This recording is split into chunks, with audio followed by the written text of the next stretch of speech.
మీ ఎలాంటి వ్యాపార ప్రకటనలకైనా వెంటనే మా ఛానల్ సంప్రదించండి. అందరికీ నమస్కారం. నేను శిరీష. ఈరోజు మనతో పాటు ఉన్నారు ప్రముఖ ఆధ్యాత్మికవేత్త, జ్యోతిష్య పండితులు డాక్టర్ రవిశంకర్ శర్మ గారు. గురుగారితో మాట్లాడదాం. గురుగారు నమస్కారం.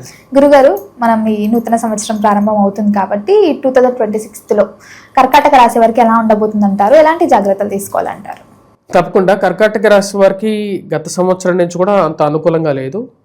దానికి చాలా రీజన్స్ అనేవి ఉన్నాయి. మెయిన్గా వచ్చినప్పటికీ ఈ రాశిలో ఉండేటువంటి వారికి అష్టమంలో సంచారం చేస్తున్నటువంటి రాహు యొక్క ప్రభావం కలిసి ఉండటం అనేది మెయిన్ ఇంపాక్ట్ ఫ్యాక్టర్గానే చెప్పచ్చు. ఈ రాశిలో ఉండేటువంటి వారికి అష్టమంలో రాహు, భాగ్యస్థానంలో సంచారం చేస్తున్నటువంటి శని సంచారం జరుగుతున్నది. ఈ రాశిలో ఉండేటువంటి వారికి ఈ సంవత్సరంలో గురువు సెకండ్ హాఫ్లో అంటే జూన్ 2న జన్మరాశిలోకి రాబోతున్నాడు. అప్పటి వరకు 1000 స్థానంలో ఉంటాడు అన్నమాట, అంటే 12వ ఇంట్లో ఉంటాడు. రాశిలో ఉండేటువంటి వారికి ఈ సంవత్సరం అంత సానుకూలమైనటువంటి ఫలితాలు గోచరించట్లేదు. కాకపోతే ఆరోగ్యపరంగా అనుకూలంగా ఉంటుంది. ఆరోగ్యపరంగా చాలా వరకు ఇంప్రూవైజేషన్ అవుతారు. వయోవృద్ధులకి ఆరోగ్యపరంగా అనుకూలంగా ఉండటం, మానసికంగా బలంగా ఉండటం, చేయాలనుకున్నటువంటి పని మీద మళ్ళీ గాడిలో పెట్టాలని చెప్పి ప్రయత్నం చేయటం, ఇవనేవి ఎక్కువగా ఉంటాయి. ఈ సంవత్సరం ఈ రాశిలో ఉండేటువంటి వారికి వివాహ ప్రయత్నాల్లో అనుకూలత అనేది ఎక్కువగా ఉంటుంది. అది ఫస్ట్ హాఫ్లో ఉండదు. సెకండ్ హాఫ్లో ఈ రాశిలో ఉండేటువంటి వారికి వివాహ ప్రయత్నాల్లో అనుకూలంగా ఉంటుంది, అంటే జూన్ తర్వాత. దాని తర్వాత వ్యాపారంగా కూడా ముందుకు తీసుకెళ్లాలని చెప్పి ప్రయత్నాలు అనేది ఆరంభిస్తారు. వాటిలో కూడా కొంచెం వరకు సఫలీకృతం అవుతారు. ఎందుకంటే జన్మరాశులకి గురు సంచారం, ఉచ్చస్థానంలోకి గురువు రాబోతున్నాడు. దానివల్ల సంతాన ప్రాప్తి గురించి ప్రయత్నం చేస్తున్నటువంటి వారికి సంతాన ప్రాప్తి కలగటం అనేది ఒక మంచి ప్లస్ పాయింట్గా చెప్పచ్చు.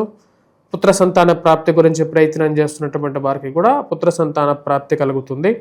వారితో పాటు ఈ రాశిలో ఉండేటువంటి వారికి స్త్రీలు ఎవరైతే ఉన్నారో వారి కాళ్ళ మీద వాళ్ళు నుంచోవాలి అని చెప్పి ప్రయత్నం చేస్తున్నటువంటి వారికి ఆ యొక్క భాగ్యం కలగటం, అంటే కొత్తగా బిజినెస్ స్టార్ట్ చేయాలనుకున్నటువంటి వారికి స్టార్ట్ చేయగలుగుతారు. రాశిలో ఉండేటువంటి వారికి జన్మరాశుల గురువు భాగ్యస్థానాన్ని, పంచమాన్ని, సప్తమాన్ని చూస్తాడు. వివాహ ప్రాప్తి కలిగిస్తాడు. వివాహంలో కొంచెం ప్రశాంతత కలిగిస్తాడు జూన్ తర్వాత నుండి. ఈ రాశిలో ఉండేటువంటి వారికి స్థాన చలనం అనేది ఉంది ఈ సంవత్సరం. మెయిన్గా ప్లేస్ చేంజ్, అంటే జాబ్ చేస్తున్నటువంటి వారికి జాబ్ పరంగా ఒక ప్లేస్ నుంచి ఆకస్మికంగా ఉన్నటువంటి పరిస్థితులకి తగినట్టుగానే మార్పు అనేది జరుగుతుంది. ఆ మార్పు అనేది ఈ రాశిలో ఉండేటువంటి వారికి ఉన్న ప్లేస్ నుంచి వేరే ప్లేస్కి వెళ్ళిపోతారు. బిజినెస్ పరంగా ఈ రాశిలో ఉండేటువంటి వారు మెయిన్గా కొన్ని జాగ్రత్తలు అనేవి తీసుకోవాలి ఈ సంవత్సరం. మెయిన్గా ఎందుకంటే భాగ్యస్థానంలో రాహు అంత సానుకూలంగా లేడు. అదేవిధంగా భాగ్యస్థానంలో శని, అష్టమంలో రాహువు, ఈ 2 పొజిషన్స్ బాగాలేవు. వైవాహికంగా కొన్ని ప్రాబ్లమాటిక్ సిచ్యువేషన్స్ని తెచ్చిపెట్టుకోకుండా ఉండాల్సినటువంటి మెయిన్గా రీజన్. అదేవిధంగా మెరిటల్ లైఫ్తో పాటు జీవిత భాగస్వామి ఆరోగ్యం గురించి కూడా కొంచెం జాగ్రత్తగా ఆలోచించాలి. డిసెంబర్ 5న సప్తమంలోకి రాహుగ్రహ సంచారం అనేది ఉంది. ఈ రాహుగ్రహ సంచారం సప్తమంలోకి జరుగుతున్నప్పుడు వైవాహిక జీవితంలో కష్టాన్ని కలిగించే విధంగా ఉంటుంది. మెయిన్గా ఈ కోర్టు రిలేటెడ్ కేసెస్ విషయంలో జాగ్రత్తగా ఉండాలి. ఎవరైతే వైవాహిక జీవితంలో డైవర్స్గా వెళ్తున్నారో వాళ్ళకి court related cases, unnecessary complications అనేది ఈ సంవత్సరం తలకి మించినటువంటి భారం అవుతుంది. జూన్లోనే మనకు వచ్చినప్పటికీ కుజ స్తంభన అనేది ఉంది. అది సింహరాశిలో జరుగుతున్నది.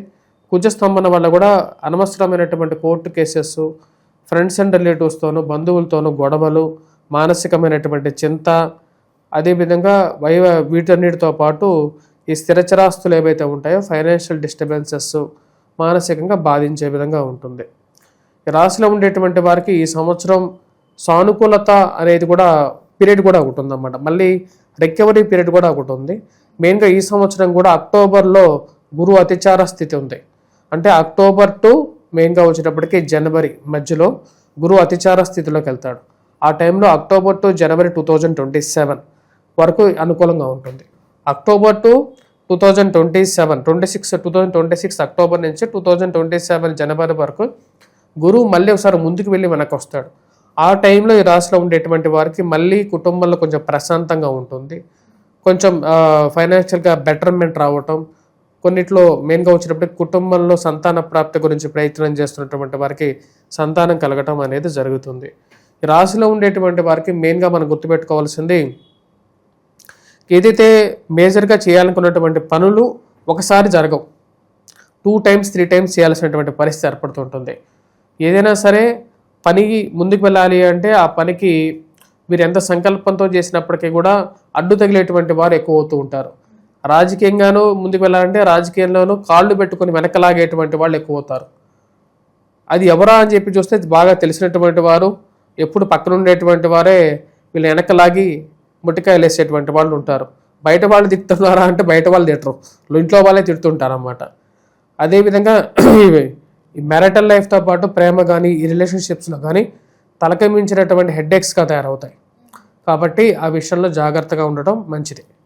ముఖ్యంగా గురుగారు ఈ నూతన సంవత్సరం విద్యార్థులకు ఎలా ఉండబోతుంది అంటారు? విద్యార్థులకి ఈ సంవత్సరం ఈ రాశిలో ఉండేటువంటి వారికి అనుకూలంగా ఉంటుంది. మెయిన్గా వచ్చినప్పటికీ ఈ యొక్క టెక్నాలజికల్ ఎడ్యుకేషన్ చదివేటువంటి వారికి, మెయిన్గా ఇంజనీరింగ్ విద్య కానీ మెడిసిన్ కానీ చదివేటువంటి వారికి అనుకూలంగా ఉంటుంది. కాన్సన్ట్రేట్ చేయగలుగుతారు. ఎక్కువగా కాన్సన్ట్రేట్ చేయడానికి ఎక్కువగా ప్రయత్నం చేయాలి కూడా. జూన్ తర్వాత కొద్దిగా డిస్ట్రాక్షన్స్ అనేవి ఎక్కువ అవుతాయి, వాటితో జాగ్రత్తగా ఉండాలి. ఖర్చు పరంగా ఈ సంవత్సరం ఈ రాశిలో ఉండేటువంటి వారికి ఖర్చు అనేది విపరీతంగా ఉంటుంది. డబ్బులు విపరీతంగా ఖర్చు అవ్వటం, బిజినెస్ పరంగా మెయిన్గా భారీ ఇన్వెస్ట్మెంట్స్తో చేసేటువంటి బిజినెస్ అయితే మటుకు చాలా జాగ్రత్తగా ఉండాలి. ఎందుకంటే రాహు బాత్ శని బాత్ అనేటువంటి ఒక వచనం అనేది ఉంది. ఎప్పుడైనా సరే అంటే రాహు ఎటువంటి ప్రభావాన్ని ఇస్తాడంటే శని లాంటి ప్రభావాన్ని ఇస్తూ ఉంటాడు జీవితంలో. దాని యొక్క ప్రభావ రీత్యా వచ్చినప్పటికీ ఈ సంవత్సరం ఈ రాశిలో ఉండేటువంటి వారికి కొంచెం ప్రాబ్లమాటిక్ ఖర్చు అనేది ఎక్కువగా ఎదురవుతుంది. హెల్త్ పరంగా కూడా జాగ్రత్తగా ఉండాలి. మెయిన్గా జీవిత భాగస్వామి హెల్త్, వెల్త్ అండ్ జాగ్రత్తగా ఉండటం అనేది చాలా ముఖ్యమైనటువంటి సూచన. ముఖ్యంగా చూసుకుంటే సినీ రంగంలో ఉన్న వారికి ఎలా ఉండబోతుంది అంటారు? సినీ రంగంలో ఉండేటువంటి వారికి మెయిన్గా ఈ సంవత్సరం కొన్ని అపజయాలు కూడా ఎదురవుతాయి. ఎందుకంటే మెయిన్గా ఈ సంవత్సరం కుజుడు యొక్క మాందాబ్దం జరగటం, వాటితో పాటు గురువు జన్మరాశిలో ఉన్నప్పుడు పనులు స్మూత్గా జరగవు. ఎంత వెంట ఉండి మనం ముందుకు నెట్టినా సరే ఆ పని అలాగే ఉంటుందన్నమాట. మనం డబ్బులు ఇచ్చేసి వేరే వాళ్ళని పని చేయమంటే ఈ రోజుల్లో చేసేటువంటి పరిస్థితులు లేవు. అది క్లియర్గా వీరికి కళ్ళకి కట్టినట్టుగా ఈ సంవత్సరం కనపడుతుంది అన్నమాట. మనం ఏదో అమెరికాలో ఉంటాము, ఇక్కడ ఎవరో మన బావమర్దిగా డబ్బులు ఇచ్చేసి అజ్జే ఇజ్జే అంటే ఎవరు చేస్తారు ఈ రోజుల్లో? ఎందుకంటే వాళ్ళ పనిలో వాళ్ళు బిజీగా ఉండేటువంటి పరిస్థితి, ఆ యొక్క పరిస్థితి వీళ్ళకి కళ్ళకు కట్టినట్టు కనపడుతుంటుంది. ఈ సంవత్సరం డబ్బులు ఖర్చు అవుతుంటాయి, పనేమో అలాగే ఉంటుంది అన్నమాట. అలాంటి ఒక పరిస్థితి ఏర్పడుతుంది. రావాల్సినటువంటి ఆపర్చునిటీస్ ఏవైతే ఉన్నాయో ఆపర్చునిటీస్ వస్తాయి కానీ డబ్బులు రావు. పని చేస్తారు కానీ డబ్బులు రావు సమయానికి. మళ్ళీ వాటి కోసం అప్పులు చేయాల్సినటువంటి కొన్ని పరిస్థితులు, సిచ్యువేషన్స్ ఎదురవుతాయి. కాబట్టి ఇవన్నీ జాగ్రత్తలు అనేవి తీసుకోవాలి. మనం ఎప్పుడైనా సరే ఇలాంటి జాబ్స్ చేసేటప్పుడు కానీ ఇలాంటి ఒక కాంట్రాక్ట్స్ కానీ మనం సైన్ చేసేటప్పుడు 1-2 సార్లు వాటికి తగినట్టు విధంగా రెమ్యునరేషన్స్ కానీ మిగతావన్నీ చూసుకొని ప్రాపర్గా ముందుకెళ్ళటం మంచిది. మెయిన్ ప్రాజెక్ట్స్ పెద్దగా రియల్ ఎస్టేట్లో ఉండేటువంటి వారికి కూడా నా యొక్క సూచన ఏంటంటే ఈ రాశిలో ఉండేటువంటి వారికి ఈ సంవత్సరం అంత సానుకూలంగా లేదు. హెల్త్ పరంగా బాగా జాగ్రత్తలు చూసుకోవాలి, వెల్త్ పరంగా కూడా జాగ్రత్తలు చూసుకోవాలి. లేనట్లయితే కొంచెం ప్రాబ్లమాటిక్ సిచ్యువేషన్లోకి వెళ్ళేటువంటి పరిస్థితి ఉంటుంది. ఆల్రెడీ గత సంవత్సరంతో కూడా అష్టమంలో శని సంచారం జరిగింది గత సంవత్సరం ఈ రాశిలో ఉండేటువంటి వారికి. ఈ సంవత్సరం భాగ్యస్థానంలోకి మారినటువంటి శని సంచారం జరిగింది, కానీ అష్టమంలోకి రాహుగ్రహ సంచారం జరుగుతున్నది. డిసెంబర్ 5న సప్తమంలోకి రాహుగ్రహ సంచారం. ఇవన్నీ సిచ్యువేషన్స్ ఏంటంటే జనరల్గా అంత ప్రాబ్లమాటిక్ అంటే అంత ప్రాపర్గా లేదు. సో కాబట్టి బిగ్ ఇన్వెస్ట్మెంట్ చేసేటప్పుడు ₹2 కాదు. కాబట్టి మీ స్వజాతకాన్ని 1-2 సార్లు పరిశీలించుకొని అంతా ఓకేగా ఉంది అనుకున్నట్లయితే ముందుకు వెళ్ళండి. అలాగే గురుగారు ముఖ్యంగా ఈ ఇయర్లో రైతులకు ఎలా ఉండబోతుందంట? రైతులకి ఈ సంవత్సరం మెయిన్గా వచ్చేటప్పటికీ కొన్ని జాగ్రత్తలు తీసుకొని ముందుకు వెళ్ళాలి. ఎక్కువ ఇన్వెస్ట్మెంట్ చేయొద్దు, ఎందుకంటే ఈ సంవత్సరం గ్రహస్థితి అంతా సానుకూలంగా లేదు. కాకపోతే మీరు పంట బాగా పండినప్పటికీ కూడా తగినంత దానికి వాల్యుయేషన్ రాకపోవటం అర్థం కానటువంటి వ్యవహారంగా ఉంటుందన్నమాట. అప్పులు తెచ్చి రైతులు పండించాల్సినటువంటి అవసరం అయితే లేదు, ఎందుకంటే అంత డబ్బు పెట్టాల్సినటువంటి పరిస్థితి ఈ యొక్క రాశి వారికి అంత గోచరించట్లేదు. కానీ చిరుధాన్యాలకి కలిసి వచ్చే విధంగానే ఉంటుంది మార్కెట్. ఈ సంవత్సరంలో గురువు చాలా మంచి స్థానంలో ఉన్నాడు, రాస్యాధిపతి కూడా, కాబట్టి పంట బాగుపడుతుంది ఈ సంవత్సరం. ప్లస్ చాలా వరకు కూడా వాటికి తగినటువంటి వాల్యూ అనేది ఉంటుంది. గోధుమలకి ఎక్కడ లేనటువంటి వాల్యూ వస్తుంది ఈ సంవత్సరం. సో ఏదైతే వాల్యూ ఉంటుందో ఆ పంట పండించుకుంటే ఎవరికైనా మంచిది. అలాగే గురుగారు, మీ ద్వాదశ రాశులకి మీరు ఒక ర్యాంక్ ఇస్తున్నారు కాబట్టి ముఖ్యంగా మన కర్కాటక రాశి వారికి ఏ ర్యాంక్ ఇస్తారు? కర్కాటక రాశి వారికి నేను 10th ర్యాంక్ ఇవ్వడం జరిగింది. 10th ర్యాంక్ కూడా ఎందుకు వచ్చిందంటే గురువు జన్మరాశిలో సంచారం చేస్తున్నాడు కాబట్టి అదొక్కటే ప్లస్ పాయింట్గా మారి దాని తర్వాత అక్టోబర్లో జరిగేటువంటి గురువు అతిచారంలో కొంచెం యాడెడ్ పాజిటివ్ పాయింట్స్ అనేవి ఉన్నాయి కాబట్టి 10th ర్యాంక్ వచ్చింది. ఈ రాశిలో ఉండేటువంటి వారికి మెయిన్గా కొన్ని జాగ్రత్తలతో ఈ సంవత్సరం ముందుకు లీడ్ చేయాలి. విద్యార్థులు కూడా బాగా చదవడానికి ఎక్కువగా ప్రయత్నం చేయాలి. సమయానికి పనులు ముందుకు జరగకుండా తలకాయ నొప్పి పుట్టించేటువంటి పరిస్థితులు కొన్ని ఎదురవుతాయి ఈ సంవత్సరం.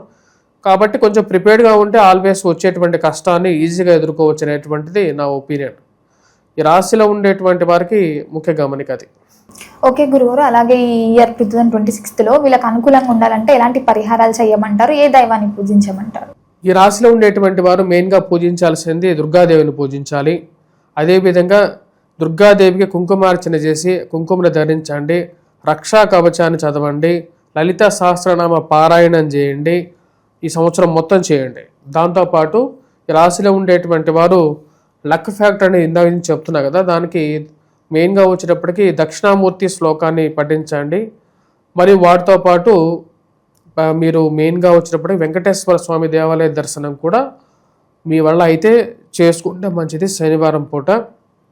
ఈ రాశిలో ఉండేటువంటి వారు ఈ సంవత్సరం మెయిన్గా బుధవారం పూట రెడ్ కలర్ డ్రెస్ అనేది చాలా వరకు సపోర్ట్ ఇవ్వగలుగుతుంది.